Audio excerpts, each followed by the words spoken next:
Hello everyone, my name is Ms. Veni Sharma. I am an assistant professor of forensic science at Galgotias University. Welcome to EPG Pathshala. In this current lecture, you will be given the knowledge regarding the scene of crime prints, how you are supposed to collect them, how you are supposed to locate them, the techniques and the scientific method to collect them, and to develop those prints which are invisible to the naked eye. The process of development will include both the conventional techniques, that is the age-old techniques, and the non-conventional methods, that is the new methods. After learning this lecture, you will be able to understand about what is actually a fingerprint evidence is, how many kinds of or how many different types of fingerprint evidences can be found at the scene of crime, what are the ways to develop the fingerprint evidences, and how we are supposed to collect these fingerprint evidences. The fingerprint evidence is generally the impression of the papillary ridges, that is the frictional ridges found on the skin in the form of the sweat at a surface which the finger is being touched on, or the surface of contact. Whenever a person touches a finger at the surface, he or she leaves an invisible impression at that surface of contact. This invisible impression is mainly found due to the sweat or the perspiration of that individual. The scene of crime prints, or the type of prints that can be found at the crime scene, are classified majorly into two different categories: visible prints and invisible prints. Visible prints are those prints which are visible to the naked eye and does not require any secondary aid to make them more clearly visible. Whereas invisible prints are those prints which are present on the scene of crime but are invisible to the naked eye. These prints are hidden and require a secondary means of development or a scientific aid to make them visible to the naked eye. Visible prints are further divided into two subcategories: patent prints and plastic prints. Invisible prints are divided into or are given another name, that is the latent prints. Patent prints or the ink prints are those fingerprints which are colored in nature, that is, when some foreign substance, a colored foreign substance, gets adhered to the hand or the finger of the individual, who then uses the same colored hand to touch the surface and thus leaving behind a colored impression of the ridges on the surface of contact. These prints are easily visible to the eyes and can be directly photographed for the purpose of comparisons. For example, the prints of hands which are immersed in ink, blood, grease, etc. Whereas plastic prints are also visible prints, but they are the negative impression of the original fingerprint, meaning when an individual touches a pliable surface or a soft surface, then a mold of the fingerprints is casted on the surface of contact. This mold is actually a negative impression, that is, the ridges becomes the furrows, whereas the furrows becomes the ridges in the plastic prints. These prints are photographed under oblique light so that the furrows and the ridges can be clearly seen. Also, after that, these prints are casted using the plaster of Paris or other molten casting materials to prepare a positive of these prints, which can be further used for the comparison with the standard prints. The example of plastic prints are the prints left on soap, molten wax, wet paint, wet putty, clay, mud, or I should say wet mud, etc. The latent prints are those prints which are not visible to the naked eyes. The word latent means hidden. These latent prints are generally found at the scene of crime on the smooth and polished surfaces. These latent prints are left by chance by the culprit at the scene of crime, and since these prints are invisible to the naked eye, the suspect or the culprit is unable to remove them. These prints are required to be developed using various different scientific aids to develop them and to make them visible for the investigator. The example of latent print can be the prints found on the doorknobs, glasses, walls, tables, sofas, leather surfaces, etc. For the investigator for the investigators to locate these fingerprints at the scene of crime, it is primarily his concern to number 1, try to get into the feet of the culprit, that is to reconstruct the scene of crime so as to obtain the sequence of events in which the criminal or the culprit would have entered the scene of crime, performed the crime and then left the crime. By doing so, the investigator will be able to find all the prints possible at the scene of crime. In this process of reconstruction of crime scene events will help the investigator to not only locate the fingerprint evidences which are latent, but also to locate the fingerprint evidences which are visible to him. In case of the crime scene prints, the investigator job is to locate and collect both the fingerprint samples. By locating, we mean that the investigator has to be able to find the possible sources on which the fingerprint can be found. The location of the fingerprint evidences requires the use of various different light sources. Fingerprints are generally observed under the oblique light. If a fingerprint evidence is found at a polished surface and then that surface is observed under oblique light, the investigator will be able to find or make out that the print are present at that particular area. The other light sources that are used for this is the use of ultraviolet light, the use of instruments like polylight, polyview and polyray. Polylight, polyview and polyray are basically the 3 different light source arrangements available for an investigator. Polylight is a very heavy instrument. Its appearance is just like an old age vacuum cleaners. It has got different light sources available and is fitted with different filters. The investigator can use these different light sources in combination with the filters to obtain the investigator can use these different light sources in combination with the light filters to get the required wavelength of light to be focused on the surface. Polyview is actually a lighter arrangement of the same light radiation sources and filters as with that in the polylight.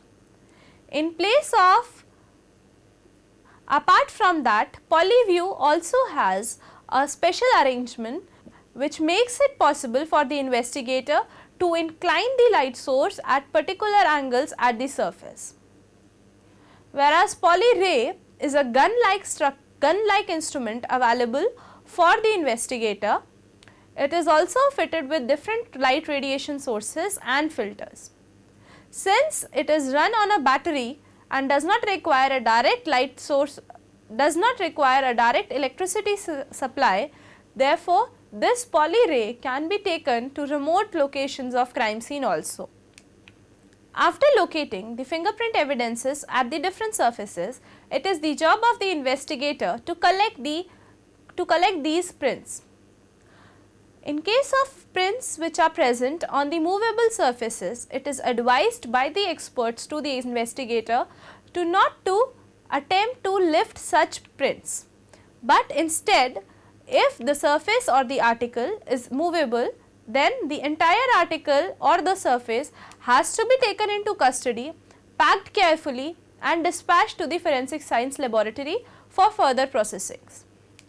The packing of such articles is to be done in keeping in mind that the container walls should not touch the article, as if they are going to, then the print will be either be smudged or get damaged.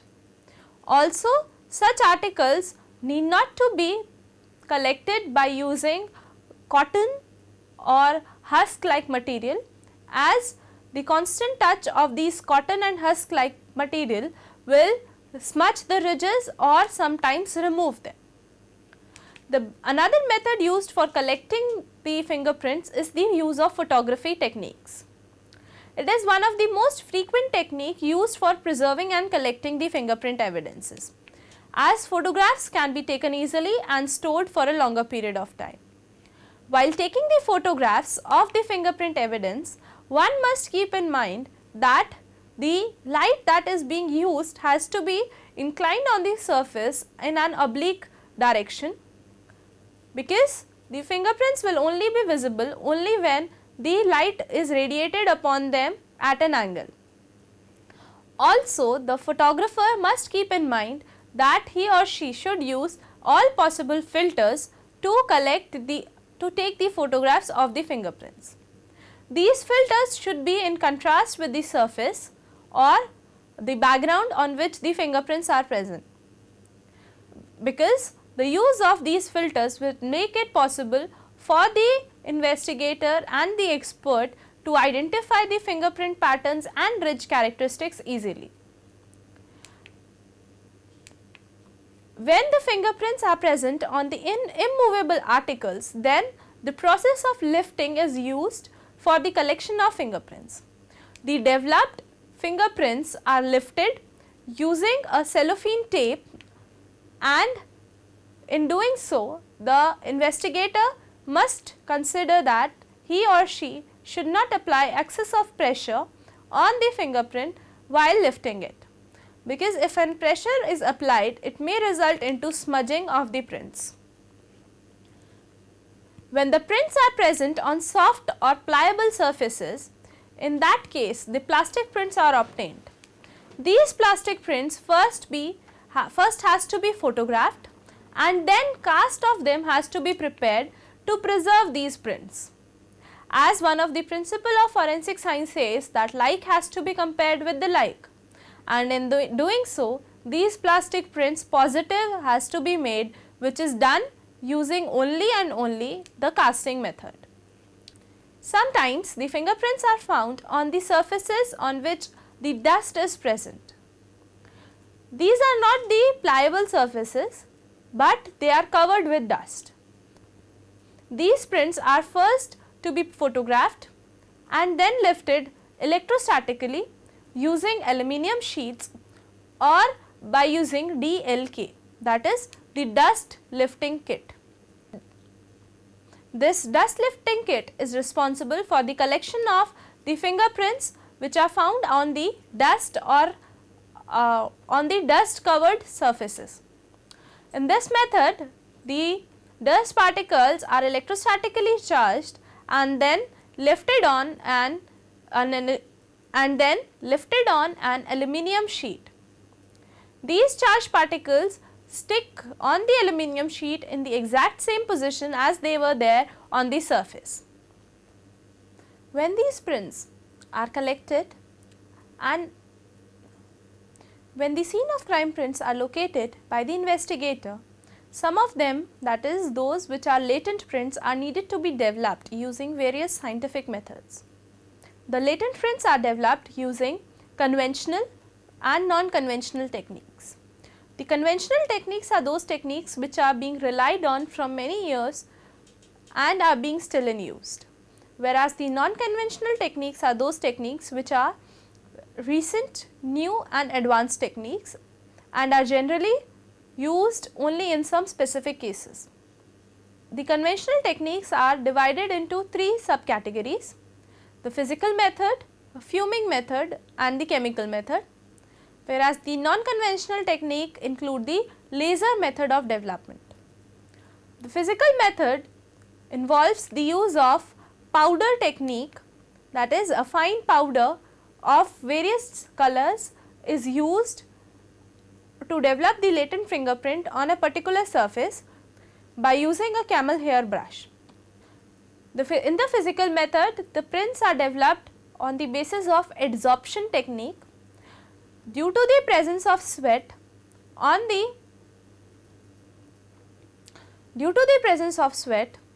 the surface, the surface contains some amount of water content.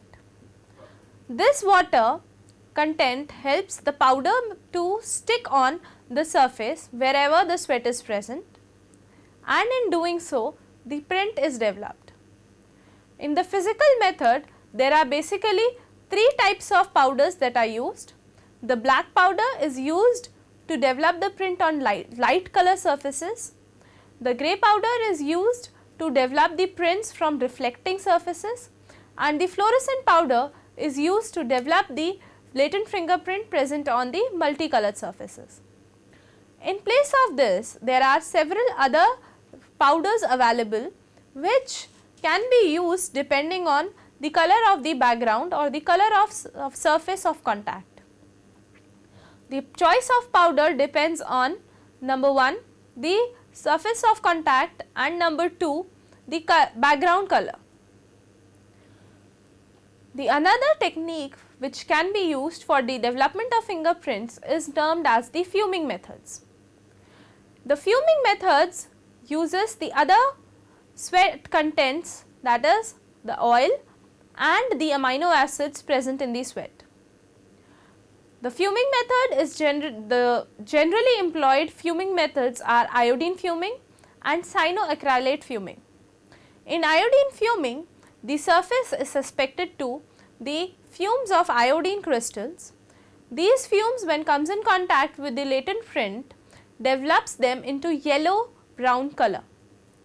This yellow brown color is because of the presence of the oily substances in the sweat, whereas the cyanoacrylate fumes, when comes in contact with the amino acids present in the sweat, they are developed in the form of a chalky white colored compound.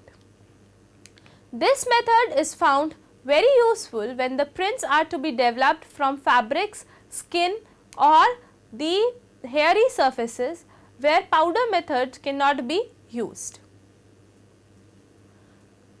Another category of development of latent fingerprint method includes the use of chemicals. The chemicals which are employed for development of the latent fingerprints generally are the silver nitrate method and the ninhydrin method, because the composition of sweat includes the presence of chloride salts and amino acids. The basic chemical reactions which these undergo in the presence of silver nitrate and ninhydrin respectively forms the basis of development of the latent fingerprints. The silver nitrate method includes the preparation of a 3% solution of silver nitrate. This solution, when sprayed upon the surface containing the latent fingerprint, a chemical reaction happens between the silver nitrate solution and the sodium chloride present in the sweat. Because of the chemical reaction, the silver nitrate breaks into silver and nitrate ions, whereas the sodium chloride breaks into sodium and chloride ions. The silver ions combine with the chloride ions and form silver chloride. This silver chloride undergoes decomposition into metallic silver and chloride ions under the presence of light, and due to this metallic silver start converting into a black colored substance. This black colored substance forms the outline of the ridges of the latent prints. The drawback of this method is that the surface also darkens in the presence of the light. Therefore, as soon as the prints are developed using silver nitrate method, these prints are to be photographed immediately. In the second method, that is the ninhydrin method, the fingerprints are developed by the chemical reaction happening between the ninhydrin and the amino acids present in the sweat. This ninhydrin technique is considered to be as one of the most sensitive techniques for the development of fingerprints. As the investigators and the scientists are able to develop as old as 5000 years old prints from the documents using ninhydrin technique. In this technique, a 1.5% solution of ninhydrin is made either in ethyl alcohol, or then filter papers are dipped into this solution and the surface of contact is sandwiched between these filter papers. This arrangement is kept in this oven for 20 to 25 minutes, and over this time period the fingerprints are developed in purple pink color on the surface due to the presence of amino acids.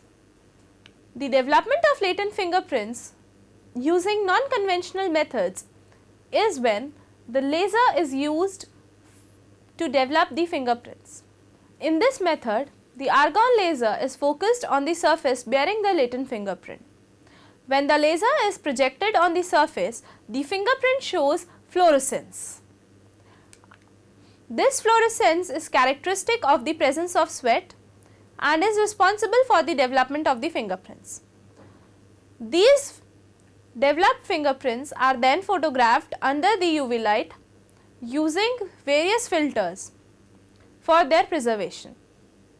This technique is found to be very useful in developing age-old fingerprints, and also another advantage of this technique is that the surfaces which are pre-treated by the conventional methods, even those surfaces when are subjected to laser light, show fingerprint giving fluorescence.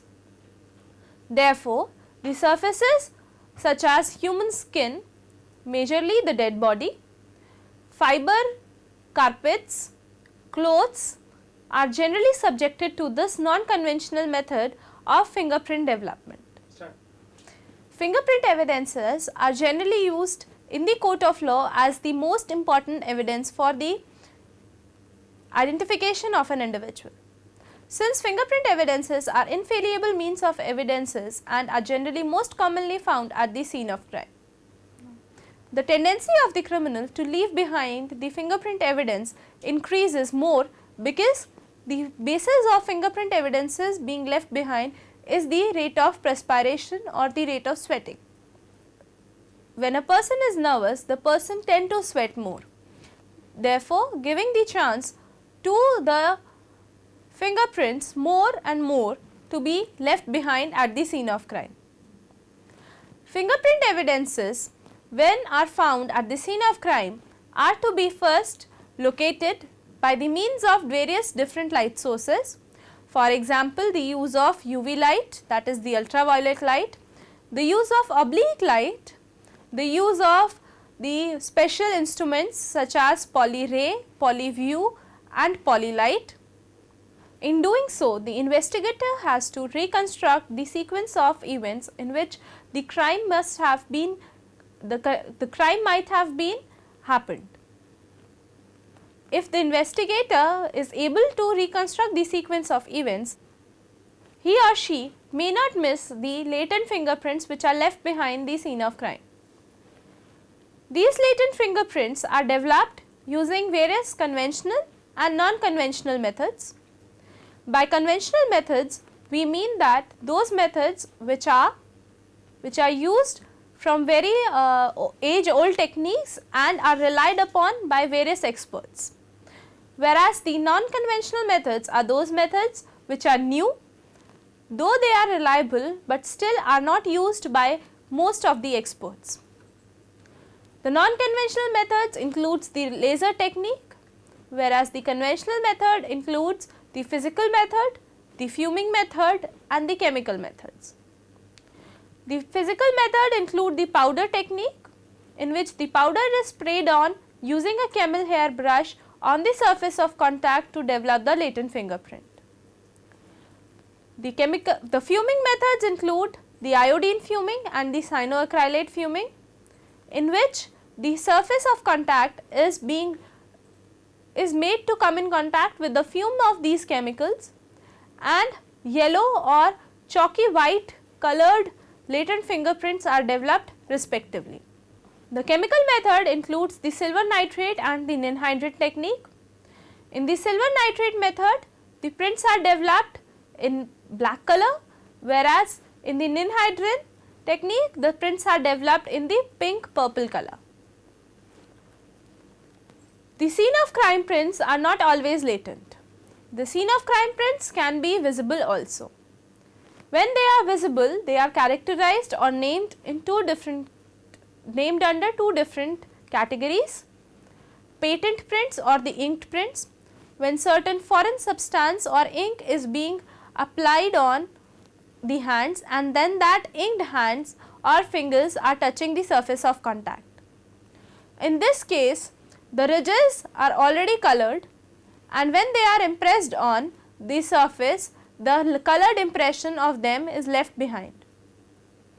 These prints are generally photographed for the collection purposes and preserved. When the plastic prints are found, that is, when the culprit touches a pliable surface or a soft surface, then the mold of the fingerprint is casted upon the surface. This mold is actually the negative impression of the original or the parent fingerprint. In this mold, the ridges becomes the furrows and the furrows becomes the ridges.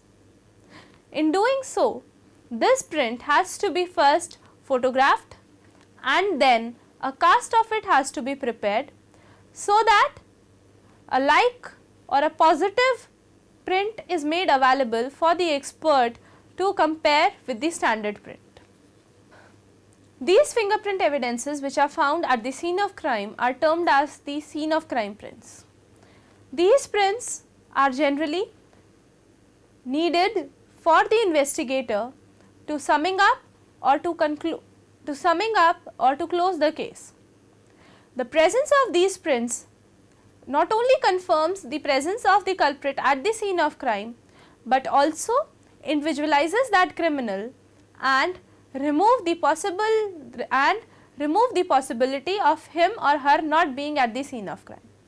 Therefore, these scene of crime prints are to be preserved, collected and developed very carefully by the investigator and the expert from the scene of crime. Thank you.